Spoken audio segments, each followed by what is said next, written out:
Hello guys, welcome to my channel. This is Prashant Dabakar और इस video lecture में हम डिस्कस करने वाले हैं सीआरसी। तो सीआरसी को स्टार्ट करने से पहले सबसे पहले हम इसकी इंपॉर्टेंट को समझ लेते हैं कि गेट एग्जाम में या यूजी स्टूडेंट के एग्जाम में काफ़ी इसका इंपॉर्टेंस है। गेट एग्जाम में इससे रिलेटेड क्वेश्चन कई बार देखे गए हैं और ये मैं आपसे बोल सकता हूँ कि सेमेस्टर एग्जाम में भी कई बार ऐसे क्वेश्चन पूछे गए हैं। अगर आपका कंप्यूटर नेटवर्क सब्जेक्ट किसी भी फील्ड में हो और वो आपसे बोल सकता हूँ कि अगर कंप्यूटर नेटवर्क सब्जेक्ट है तो सीआरसी से रिलेटेड क्वेश्चन वो आपसे डेफिनेटली पूछने वाला है। तो आज हम क्या डिस्कस करने वाले हैं सीआरसी। तो सबसे पहला क्वेश्चन हमारे माइंड में ये आता है कि सीआरसी बेसिकली होता क्या है। तो सीआरसी की अगर डेफिनेशन की बात की जाए तो CRC stand for cyclic redundancy check.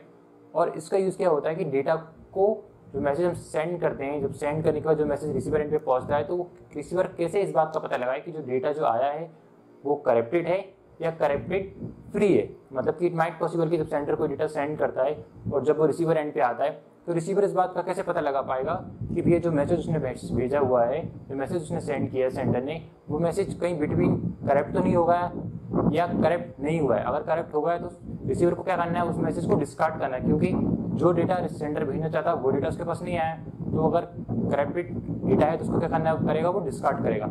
और अगर राइट डेटा उसके पास आया, corruption free data, corrupted free data उसके पास आया है तो वो क्या करेगा, उस डेटा को एक्सेप्ट कर लेगा। तो आज हम देखने वाले हैं सीआरसी। सबसे पहले मैंने क्या की, कुछ थ्योरी लिखी हुई है बेसिकली। अगर आप इस थ्योरी को थोड़ा एक बार रीड भी करते हो तो काफ़ी आपके लिए अच्छा रहेगा एकदम। अगर आप डायरेक्ट क्वेश्चन पे मूव करना चाहते हो तो वो भी आप कर सकते हो, लेकिन मैं आपसे रेफर करूंगा कि आप प्लीज़ इस थ्योरी को देख लीजिए। काफ़ी नॉर्मल सी थ्योरी है, आपको रटना नहीं है, सिर्फ एक बार पॉइंट को पढ़ना और आपकी सारी चीज़ें क्लियर हो जाएंगी। ठीक है, तो आइए स्टार्ट करते हैं सीआरसी। सीआरसी को क्या बोलते हैं, साइक्लिक रिडंडेंसी चेक। तो सबसे पहले पहला पॉइंट पढ़ते हैं, क्या होता है। CRC is a error detection code commonly used in digital network and storage device to detect accidental change to error data। मतलब क्या, जब हम किसी डेटा को सेंड करते हैं या सेंडर किसी डेटा को सेंड करता है और सेंड करने के बाद जब वो रिसीवर एंड पे पहुंचता है तो इन बिटवीन जब वो किसी भी मीडियम के थ्रू अगर वो जा रहा है तो बीच में क्या हो सकता है, एक्सीडेंशियली चेंज हो सकता है। मतलब जो बिट जो जाती है 0 1 के फॉर्म में, उनमें से कोई बिट चेंज तो नहीं होगी। उसी को पता लगाने के लिए हम क्या कर सकते हैं, क्या यूज करते हैं, सीआरसी। और कौन सी मेथड होती है, एरर डिटेक्शन। अब क्वेश्चन क्या आता है, बेसिकली एरर डिटेक्शन क्या होता है, उसकी डेफिनेशन में हम देखते हैं। Error detection, we know the error but we don't know where the error. That means we know the packet is corrupted but we don't know inside the packet which bit is corrupted. मतलब क्या होता है, एक error detection method है जिसके basis पर हम ये पता लगा सकते हैं कि हमारे पास क्या है, जो डेटा है उसमें क्या है, एरर है, पर कहाँ पे एरर है ये हमको पता नहीं चलता। मतलब कि जो डेटा आया है उसमें तो हम पता लगेंगे, सीआरसी के बेसिस पे ये पता लगा लेंगे कि जो डेटा आया वो करप्टेड हो गया, लेकिन वो पैकेट जो आया उसके अंदर कौन सी बिट करप्टेड है वो हमको पता नहीं चलता। अगला कॉन्सेप्ट क्या है, CRC generate with the source site attach with data and then send. मतलब क्या होगा कि आपके पास कुछ डिविजर दिया होगा, या बोल सकते हैं डिविजर को सीआरसी जनरेटर भी कह सकते हैं। सीआरसी जनरेटर दिया होगा और मैसेज दिया होगा, और आपको इन दोनों के बेसिस पे क्या जनरेट करना होगा, उसका सीआरसी जनरेट करना होगा। और जैसे आपका सीआरसी जनरेट होता है आपको उसको डेटा के साथ सीआरसी को अटैच करना है, जैसे डेटा वाली फॉर्म जो भी होगा 0 1 के फॉर्म में, और उसके पीछे क्या लगाना है आपको, जो आप सीआरसी आप निकालने वाले हो, उसको निकालने के बाद दोनों को आप क्या करोगे, सेंड करोगे। ठीक है, अगला पॉइंट क्या बोलता है, at the receiver side take the entire message along with the CRC and then again generate the CRC. If CRC equal to all 0 then that means no error otherwise error. मतलब जब हम data को send करेंगे तो data plus CRC send कर देंगे हम, पहले तो हम उसका सीआरसी निकालेंगे, अब सीआरसी को निकालने के बाद डेटा प्लस सीआरसी दोनों को क्या कर देंगे, सेंड कर देंगे। और जब रिसीवर एंड पे डेटा पहुंचेगा तो रिसीवर एंड पे क्या करेगा, पूरे मैसेज को लेगा और दोबारा उसका क्या जनरेट करेगा, सीआरसी। किस बेसिस पे, जो ऑलरेडी पहले डिविजर दिया होता है उसके बेसिस पे क्या जनरेट करेगा, सीआरसी जनरेट करेगा। अब अगेन जो सीआरसी जनरेट आएगा, या बोल सकते हैं कि लास्ट में जो रिमाइंडर आएगा, अगर वो सारे 0 हैं, ऑल 0 है, तो क्या बोल सकते हैं, दैट मीन्स नो एरर। अगर सारे 0 है तो उसका मतलब है कि आपको जो मैसेज उसने भेजा था वो करेक्ट फॉर्म में, मतलब जो वो भेजना चाहता था वही हमारे पास आए, बीच में कोई प्रॉब्लम नहीं है, मतलब बीच में मैसेज करप्टेड नहीं हुआ है। और अगर ऑल 0s नहीं आते हैं, अगर एक भी बनाता है तो इसका मतलब ये है कि उसमें कहीं एरर आ गई है, और एरर आ गई तो हम उससे क्या कहेंगे कि भैया रीट्रांसमिशन के लिए उससे बोल सकते हैं कि आपने जो डेटा भेजा था उसमें करप्टेड हो गया है, वो आपको क्या करना है, उसको रीट्रांसमिट करना है। ठीक है, अगला क्या करता है, पॉइंट क्या होता है, we will add n-0 to the sender side and then message in the message. क्या बोल रहा है कि n-0 से हम लोग क्या करना है, डेटा में क्या करना है, ऐड करना है, जो मैसेज होगा ना उसमें हमको क्या करना है, ऐड करना है। कितना, we will add n-10 to the sender side and then message the generate CRC मतलब कि अगर आपकी डिविजर या डिविजर वाले पार्ट में 4 बिट है तो 4 - 1 क्या 3 बिट आपको क्या करना है, मैसेज में पहले ऐड करना है और फिर उसका सीआरसी जनरेट करना है। अगर 5 बिट है तो 5 - 1 4 बिट आपको क्या करना है, 0 पुट करना है और देन क्या करना है, उसका सीआरसी जनरेट करना है। तो एग्जाम्पल के थ्रू आप आपके अच्छे तरीके से समझ जाओगे, ठीक है। और एक मैं बताता हूँ सीआरसी को से रिलेटेड क्वेश्चन को सॉल्व करने से पहले सबसे पहले आपको क्या समझना होगा कि एक्सक्लूसिव ऑर गेट कैसे परफॉर्म होता है। बेसिकली इसको मॉड्यूलो 2 सम के नाम से भी जाना जाता है। तो जब भी आपको एक्सक्लूसिव ऑर गेट में ऑलरेडी डिस्कस कर चुका हूँ, फिर भी आपके लिए बेसिकली बता देता हूँ। देखो 0 और 0 अगर दोनों बिट सेम है तो एक्सओर क्या आने वाला है, 0 आने वाला है। और दोनों बिट सेम है तो क्या आने वाला है, 0। मतलब दोनों बिट सेम है मतलब 0 0 हो या 1 1 हो तो एक्सओर क्या आने वाला है, 0 आने वाला है। और दोनों बिट डिफरेंट है तो क्या आने वाला है, 1, ठीक है। अब इट माइट पॉसिबल कि कभी कभी क्या होता है कि जो मैसेज होता है, डेटा होता है या डिविजर होता है वो हमेशा आपको 0 1 के फॉर्म में नहीं देगा। कभी कभी जैसा देखा गया है कि वो क्या पॉलिनोमियल के फॉर्म में देता है। तो उस पॉलिनोमियल फॉर्म को कैसे 0 1 के फॉर्म में कन्वर्ट करना है वो भी हम यहाँ पे देख लेते हैं। एक पॉलिनोमियल के फॉर्म दिया है, इसको हमको 0 1 के फॉर्म में कन्वर्ट करना है। तो कैसे आप करोगे, यहाँ पे देखो x की पावर 0 मतलब जो बिट प्रेजेंट है उसके लिए 1 और जो प्रेजेंट नहीं है उसके लिए क्या करना है, 0। प्रेजेंट है उसके लिए 1 और जो प्रेजेंट नहीं है उसके लिए 0। तो x की पावर 0 प्रेजेंट है तो क्या आएगा यहाँ पे 1। फिर क्या है, x की पावर 1 आएगा तो वो x की पावर 1 प्रेजेंट है देन 1, x की पावर 2 है देन 1, x की पावर 3 है नहीं है तो 0, x की पावर 4 है नहीं है, 5 है नहीं है, 6 है नहीं है, 7 है नहीं है, 8 है हाँ है तो 1। इसके करस्पॉन्डिंग बाइनरी नंबर क्या आएगा हमारा, ये निकल के आएगा। इसी तरह इसका देखेंगे, x की पावर 0 प्रेजेंट है हाँ है, 1 है हाँ है, x की पावर 2 है नहीं है, x की पावर 3 है हाँ है। तो ये हमने निकाल दिया इसका बाइनरी। अब इसका देख लेते हैं, क्या x की पावर 1 है, x की पावर 0 है नहीं है, हमेशा 0 से स्टार्ट होता है, 0 से लेकर टिल n तक। x की पावर 0 है नहीं है तो x की पावर 1 है, ऐसे देख सकते हो, x की पावर 0 है नहीं है, x की पावर 1 है हाँ है, x की पावर 2 है हाँ है, x की पावर 3 नहीं है, 4 है, 5 है, 6 नहीं है, 7 नहीं है, 8 नहीं है, 9 है और 10 है। तो ये क्या हो जाएगा हमारा बाइनरी नंबर। तो प्लीज़ मैं आपसे रिक्वेस्ट करूंगा कि ये वीडियो एंड तक देखिए आप, और एंड तक देखने के बाद 110% मैं आपसे बोल सकता हूँ कि आपको कभी भी कोई भी डाउट सीआरसी में नहीं होने वाला। एकदम बेसिक से लेकर एडवांस तक हम सारा इसमें पढ़ने वाले हैं। और गेट एग्जाम में जितने भी क्वेश्चन अभी तक पूछे गए हैं या यूजीसी नेट में जिससे क्वेश्चन पूछा गया था 2016 में क्वेश्चन पूछा गया था वो भी हम सॉल्व करने वाले हैं। तो आपके सारे डाउट क्लियर हो जाएंगे। ऐसा जरूरी नहीं है कि सिर्फ आप सिर्फ यही वीडियो देखो, इसके अलावा मैं जितनी भी वीडियो डालूँ 2 या 3 वीडियो और डालूंगा, आप सारी वीडियो को देखना ताकि आपका कॉन्सेप्ट अच्छे तरीके से क्लियर हो पाए, ठीक है। क्योंकि practice is the key of success, जितनी प्रैक्टिस करोगे उतना आपके लिए अच्छा रहेगा, ठीक है। सबसे पहले हमारे क्या प्रेस दिया, डेटा, मतलब कि ये डेटा जो हमको सेंड करना है, ठीक है। डेटा क्या है हमारा 1 0 0 1। बेसिकली मैं जो मेथड यूज़ करने वाला हूँ वो थोड़ी डिफरेंट मेथड है। नॉर्मली जो मेथड यूज़ करते हैं वो थोड़ी टाइम टेकिंग मेथड है। यहाँ पे मैं एक नई मेथड को यूज़ कर रहा हूँ जिससे क्या होगा, आपका क्वेश्चन काफ़ी स्पीड से सॉल्व हो सकते हैं। बोल सकते हैं कि डबल स्पीड से क्वेश्चन सॉल्व होंगे। तो क्या है अपना डेटा, ये क्या अपना डिविजर या इसको क्या बोलते हैं सीआरसी जनरेटर भी बोलते हैं। क्या है 1 0 1 1, ठीक है। सबसे पहले क्या करना है आपको, जितनी बिट आपकी किस में है, डिविजर पार्ट में है, उससे n-0 आपको ऐड करना है। सबसे पहले तो कितनी बिट है यहाँ पे 4 बिट, तो 4 - 1 3 बिट आपको क्या करना है, 0 पुट करना है, 2 then 3, ठीक है। अब आपको क्या करना है, सीआरसी परफॉर्म करना है। कैसे परफॉर्म करना है, आपको क्या करना है, हमेशा इस नंबर को क्या लिखना है, नीचे लिखना है। कहाँ लिखना है, आपको लेफ्ट टू राइट स्कैन करना है यहाँ से और देखना कि पहला 1 कहाँ है। तो जैसे ही आपका पहला 1 मिले वहाँ से आपको क्या लिखना है, ये नंबर लिखना स्टार्ट कर देना। तो इस तरह से देखेंगे सबसे पहला 1 कहाँ है, पहले ही मिल गया तो हमने उसके नीचे क्या लिख दिया, ये पूरा नंबर लिख दिया। क्या है 1 0 1 1, ठीक है। अब इसका क्या परफॉर्म करेंगे, एक्सॉर। 1 1 का एक्सॉर क्या हो जाएगा 0 0 0 का एक्सॉर 0 0 1 का 1 देन 1 1 का 0। इस 0 को नीचे उतार देंगे, देन इसको भी नीचे उतार देंगे, देन इसको भी नीचे कर देंगे, ठीक है। फिर क्या करेंगे, सेम प्रोसीजर अप्लाई कर, सेम प्रोसीजर को फॉलो करना है। लेफ्ट टू राइट स्कैन करेंगे और देखेंगे सबसे पहला 1 कहाँ है, यहाँ पे। जहाँ भी 1 मिलेगा उसमें उसके नीचे ये नंबर उतारना स्टार्ट कर देंगे। तो क्या हो जाएगा 1 0 1 1। क्या आएगा 1 1 का एक्सॉर 0 0 0 का एक्सॉर 0 0 1 का एक्सॉर 1 देन 0 1 का एक्सॉर क्या जाएगा 1 और 0 को हम क्या कर देंगे, नीचे उतार देंगे, ठीक है। अब देखो अब क्या करने वाले हैं हम यहाँ पे, अब दोबारा इस मेथड को क्या करेंगे, दोबारा इसको हम अप्लाई करेंगे। अब आपको देखना है कि अप्लाई यहाँ पे होता भी नहीं होता, क्योंकि यहाँ पे अप्लाई होने के लिए 1 से स्टार्ट करेंगे। 1 से स्टार्ट करने के लिए कितनी बिट चाहिए, यहाँ पे एटलीस्ट 4 बिट चाहिए। तो 1 0 1 1, बट ये 4 बिट चाहिए लेकिन इसके पास कितनी बिट है, 3 बिट है। तो यहाँ से जब ये समझ जाएंगे कि अब हमारा क्या होगा, यहाँ पे एंड कर देंगे। क्यों? क्योंकि हम अप्लाई नहीं कर सकते। एटलीस्ट कितनी बिट होना चाहिए? एटलीस्ट 4 बिट होना चाहिए यहाँ पे अप्लाई करने के लिए।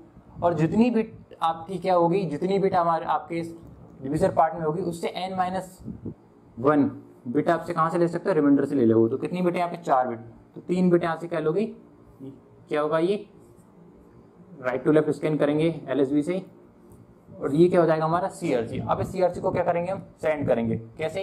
अब देखो ये CRC की 3 बिट आई, इन 3 बिट को इन 3 बिट की जगह रखेंगे। कैसे? मैसेज क्या था हमारा? देखो मैसेज क्या था हमारा? डेटा क्या था? डेटा एंड देन CRC, ठीक है। तो डेटा वाला पार्ट क्या था हमारा? 1001, ठीक है। अगला क्या है हमारा? नहीं 101, 1001 एंड फिर अब क्या करेंगे इसका? CRC क्या है हमारा? 110। मतलब पहले डेटा लिख देंगे देन CRC, और इसको क्या कर देंगे हम? सेंड कर देंगे। ये हमारा सेंडर है, और जब ये डेटा रिसीवर एंड के पास पहुंचेगा, रिसीवर पे पहुंचेगा, तो रिसीवर इसको क्या करेगा? इस मैसेज को पिक करेगा और देखेगा मैसेज क्या है। क्या है मैसेज? 1001 एंड देन 110, ठीक है। नाउ अब रिसीवर ने इस मैसेज को पकड़ा। अब रिसीवर क्या करेगा? इस बात का पता कैसे लगाएगा कि ये मैसेज जो आया है वो जो मैसेज उसने भेजा है वही मैसेज है, या बीच में कोई बिट फ्लिप हो गई। इट माइट पॉसिबल कि डेटा वाली बिट 1 से 0 हो गई हो, या 0 से 1 हो गई हो, या CRC वाली बिट 0 से 1 हो गई हो, या 1 से 0 हो गई हो। तो वो कैसे पता लगाए? देखो जो डिविजर वाला पार्ट होता है वो दोनों के लिए कॉमनली नोन होता है। मतलब डिविजर जो सेंडर होता है, रिसीवर, तो दोनों इस चीज को जानते हैं। तो इसको क्या करेगा? दोबारा इसको पकड़ेगा, किसको? डिविजर को, और दोबारा क्या परफॉर्म करेगा? CRC। ध्यान रहे अब आपको n-0 पुट नहीं करना, n-1 0 पुट नहीं करना। कहाँ पे करना है n-0 puts? Only sender side. Receiver side पे हम आए, ठीक है। दोबारा सेम चीज अप्लाई करेंगे। क्या होगा यहाँ पे? लेफ्ट राइट स्कैन करेंगे। सबसे पहले देखेंगे पहला 1 कहाँ है। पहला 1 जैसे मिलता है उसके नीचे नंबर उतार देंगे पूरा 1011, ठीक है।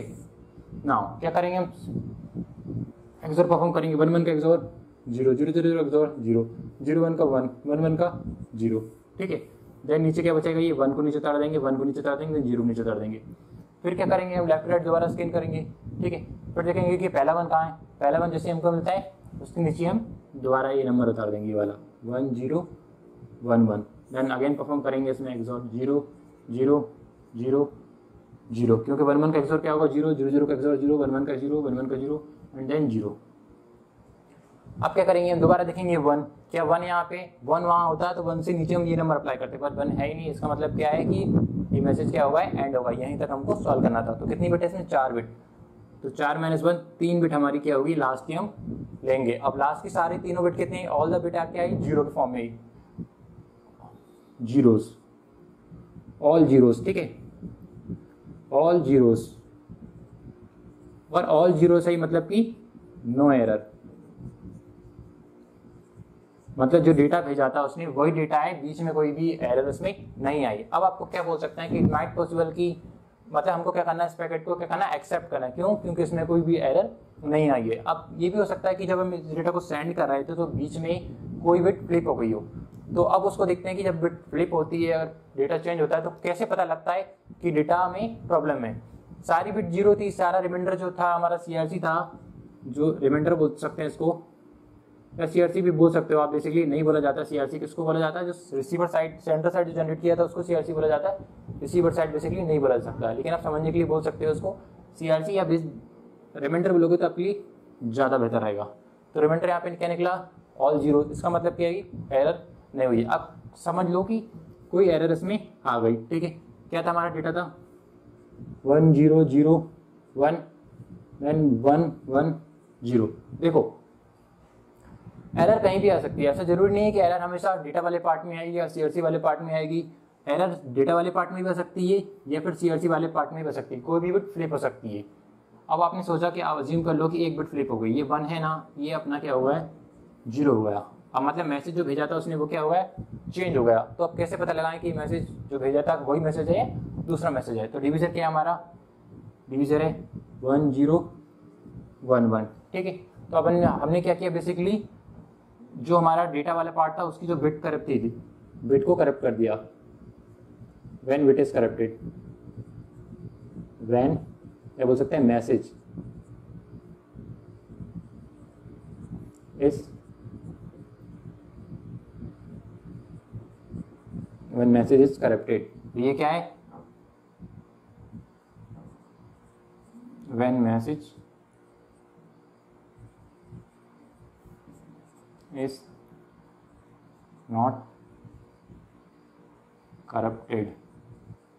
ठीक है, जब मैसेज करप्ट नहीं होगा तो इस तरीके से सारी बिट क्या आएगी, रिमाइंडर क्या आएगा, जीरो। जब मैसेज करप्ट होगा तो आप क्या बोल सकते हैं कि सारे जीरो नहीं आएंगे, एटलीस्ट 1 तो 1 उसमें आएगा। ठीक है, तो अप्लाई करेंगे दोबारा, लेफ्ट राइट स्कैन करेंगे, पहला 1 कहाँ है, जैसे पहला 1 मिलेगा उसमें क्या करेंगे, मैं दोबारा ये वाला नंबर अपने अप्लाई करेंगे डिवीजन, तो 1 0 1 1। देन क्या इसका निकालेंगे XOR, 1 1 का XOR क्या आएगा, 0 0 0 का XOR 0 0 1 का XOR 1 0 1 का 1। ठीक है, और जो नंबर जो बचेगा उसको क्या करेंगे, एज इट इज उतार देंगे। ठीक है, ना फिर क्या करेंगे, हम दोबारा इसको अप्लाई करेंगे, इसको देखेंगे लेफ्ट राइट के कहाँ पे 1 है, पहला 1, और जहाँ भी 1 मिलेगा वहाँ से हम ये नंबर उतारना स्टार्ट कर देंगे, तो 1 0 1 1। ठीक है, अब क्या करेंगे, इसका एक्सोर करेंगे, 1 1 का एक्सोर 0 1 0 का 1, देन इसका क्या हो जाएगा 0, इसका क्या हो जाएगा 0 और 0 की 0। ठीक है, फिर अप्लाई करेंगे इसमें, फिर देखेंगे इसमें 1 कहाँ है, 1 जैसे मिलता है उसके नीचे ये नंबर अप्लाई कर देंगे, 1 0 1 1, तो क्या आ जाएगा 0 0 1 1।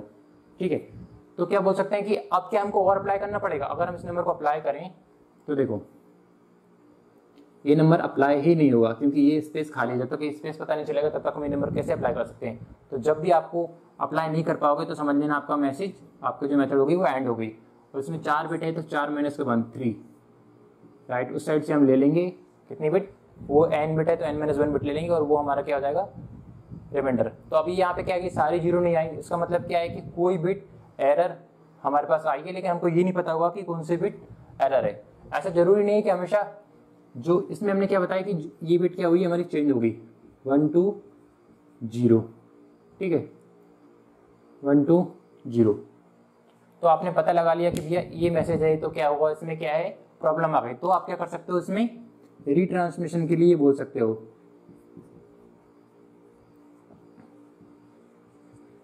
सेंटर से बोल सकते हो कि भैया आपने जो डेटा भेजा था उसमें क्या है एरर आ चुकी है, तो आप क्या कर दो रीट्रांसमिट कर दो। तो दोबारा क्या करेगा सेंटर, क्या कर देगा डेटा को रीट्रांसमिट कर देगा, और जो डेटा आएगा दोबारा सेम प्रोसीजर फॉलो करेंगे, अगर उसमें एरर नहीं आई तो एक्सेप्ट करेंगे डेटा को, पैकेट को, अदरवाइज हम क्या कर देंगे डिस्कार्ड कर देंगे। ठीक है, तो बेसिकली मैंने एक छोटा सा एग्जांपल लिया था, और मैं ये भी बोल सकता हूँ कि अगर आप जो नॉर्मली मेथड दी गई थी जिसमें 1 1 करके आप एक बिट को फॉल डाउन करते हो, अगर उस मेथड से क्वेश्चन को सॉल्व करते तो आपकी नंबर ऑफ स्टेप बोल सकता हूँ कि बढ़ जाती है, अप्रोक्सीमेटली डबल हो जाती है। तो आप ये मत सोचो कि 4 या 5 लाइन में इसका आंसर आ गया, ये क्या है थोड़ी शॉर्ट मेथड है।